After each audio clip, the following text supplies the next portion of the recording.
Welcome to Motivational Monday, returning to training. Today we have three very distinguished guests. They are all from SSI and they are really the most experienced in SSI Sports Science Department. And we have Mr. Stevenson Lai, Ms. Hyo Wee Kun, and Mr. Danny Lam. So what are some of the things that we need to put in place, right, before we actually talk about going back into active physical coaching? We look at, very importantly, how are they going to get alignment? What are some of the expectations that both the athlete and the coach they have of one another? So to that, they need to communicate.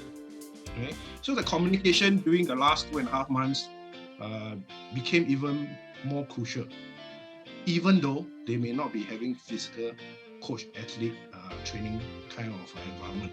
So once they start to have communication, which is more often, they develop this thing called a trust. And in order to do that, you need to have alignment. We need to know what kind of expectations, we need to manage them, we need to talk about them. So hopefully, by so doing, we learn to trust each other more. And then when we get back to the actual environment or even the competition environment, things have become even better for us.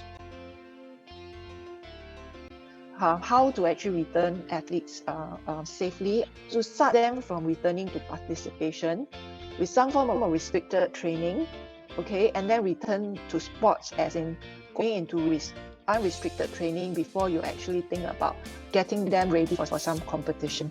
So that's where you look specific movement to sports specific drills. So you combine a few movements together, and then you look at targeted training. And then you run full training before you actually target them for small games and then going into full competition. When we get back to training, these are things that we want to consider. Of course, comprehensive warm-up, that's the most important thing. And then reduce training volume using the 50, 30, 20, 10 rule. Next thing, when you increase the volume, you don't increase the intensity. And if you increase the intensity, you don't increase the volume. So you only increase one of the component at one time. Increase duration or frequency of rest periods, because the nervous system is not used to the particular movement. So they will still get fatigued at a higher rate. So a longer rest period or a more frequent rest period should help to reduce the level of fatigue. Hey, afternoon coaches.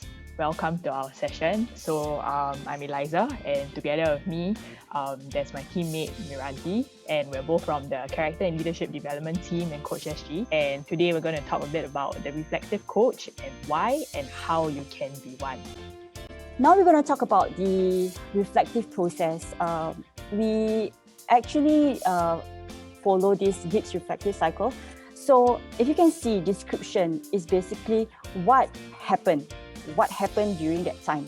If you want to ask the athlete, what happened during that competition? What made you that you slow down? Feelings, what were you thinking and feeling during that time? You can ask the athlete, like, during the race, do you feel like you are going to faint, or you feel like you're very dehydrated, and things like that. Evaluation, what was good and bad about the experience. Even if it's they didn't win anything, you need to ask them, was it good or was it bad? Because again, winning is not everything. You also need to ensure that the athletes understand that. Analysis, making sense of what actually happened to the athletes or yourself as a coach. Conclusion, what else could you have done with your athletes or yourself? What you have done better, for example. And lastly, putting an action plan, which is to, if it were to happen again, how are you going to do it better? What are the areas that you want to work on to make it better? Right? So this is the Game for Life book, and it's actually 25 stories of Singaporeans whose lives has been made more extraordinary through sport. So we were featuring and interviewing people like our GPM Taman, our para-athlete Yip Tin Siu, and the stories have been structured in a way such that at the end of each story, the kind of values that have been portrayed in the story are being listed, and also certain reflective questions based on the story. So you don't really need to go and brainstorm what kind of reflective question you want to ask after you get your athletes to read those stories. So the book is free. It is downloadable from our website, and you can just scan the QR code there, okay? And you can access the stories, you can download it from there. If you want a hard copy, you can also write in to us, and we can actually give you a book free.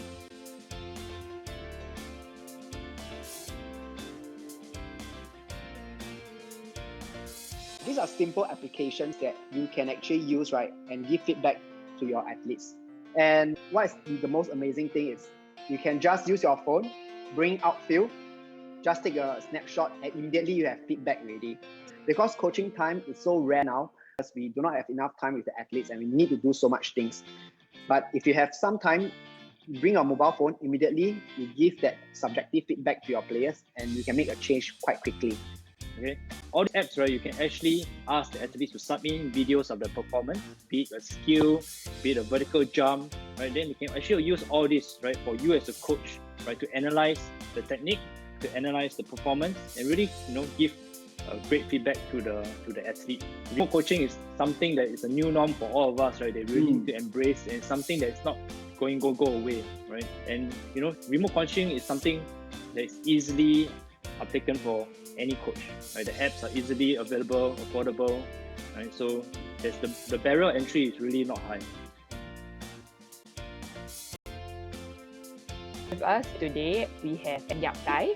He's a fellow NROC coach, and he'll be coming to share more about what the 3D coach is about and the 3D framework.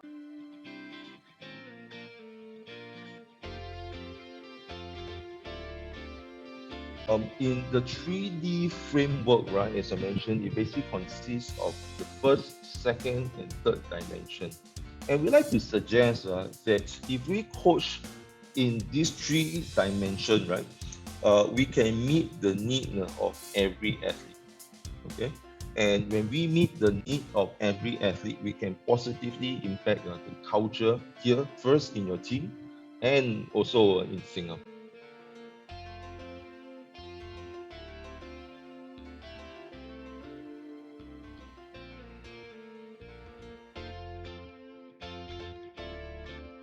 This is one of the code where after this course I use on my goalkeepers, because it is very, very meaningful code, because 99% concentration is 100% failure.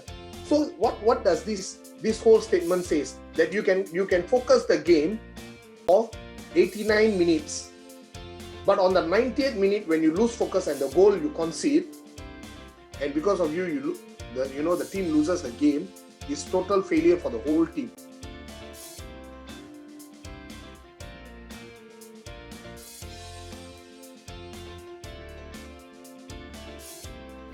Hi, I'm Danny. I'm Ronald. And I'm Terrence.